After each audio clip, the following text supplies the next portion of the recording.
Sobat Pena Islam, keberadaan kucing sangat umum di antara umat Islam. Telah sejak awal, orang-orang Arab Muslim memelihara kucing sebagai hewan peliharaan. Ini bisa juga dibuktikan dengan ucapan yang pernah dilontarkan oleh Aisyah, janda mendiang Nabi Muhammad.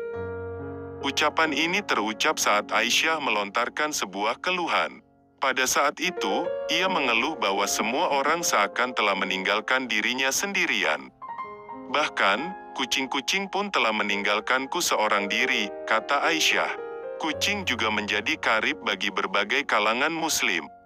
Dari ibu rumah tangga hingga cendekiawan besar, mereka menyayangi, selain karena keindahannya, tetapi juga karena kucing memiliki fungsi praktis, di antaranya mengusir tikus.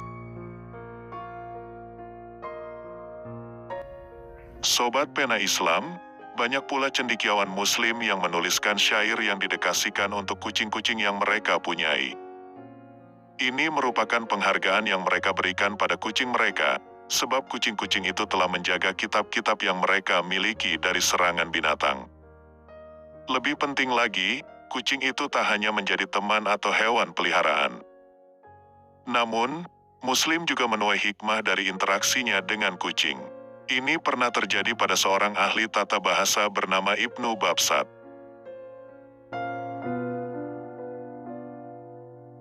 Sobat Pena Islam, kisah Ibnu Babsat tertulis dalam buku karya Lorraine Chitok, Cats of Cairo. Saat itu, Babsat sedang duduk bersama rekan-rekannya di atap sebuah masjid di Kairo. Mereka mengonsumsi makanan. Saat seekor kucing mendekat ke arah mereka, mereka pun memberinya makan. Kucing tersebut lalu mengambil makanan itu dan segera berlari. Namun, tak lama kemudian, kucing itu kembali lagi, terus begitu. Rasa penasaran mendera mereka, dan akhirnya memutuskan untuk mengikuti kucing tersebut. Mereka melihat kucing itu berlari menuju ke atap sebuah rumah dan di sana terdapat seekor kucing yang matanya buta. Kucing yang tadi mereka beri makan, kemudian dengan hati-hati meletakkan makanan itu di depan kucing yang bermata buta itu. Kepedulian kucing pada kucing lainnya yang buta telah menyentuh hati Babsat. Kesadaran menerpanya, bagaimana Allah memelihara makhluknya yang buta, yang menyerahkan segalanya kepadanya dan hidup dalam penderitaan. Sobat Pena Islam, keyakinan ini terus melekat dalam dirinya hingga ajal menjemputnya pada 1067. Cerita tentang Babsat dan kucing yang memberinya pencerahan, diungkapkan oleh teolog dan ahli zoologi asal Mesir, Al-Damiri, yang meninggal pada 1405.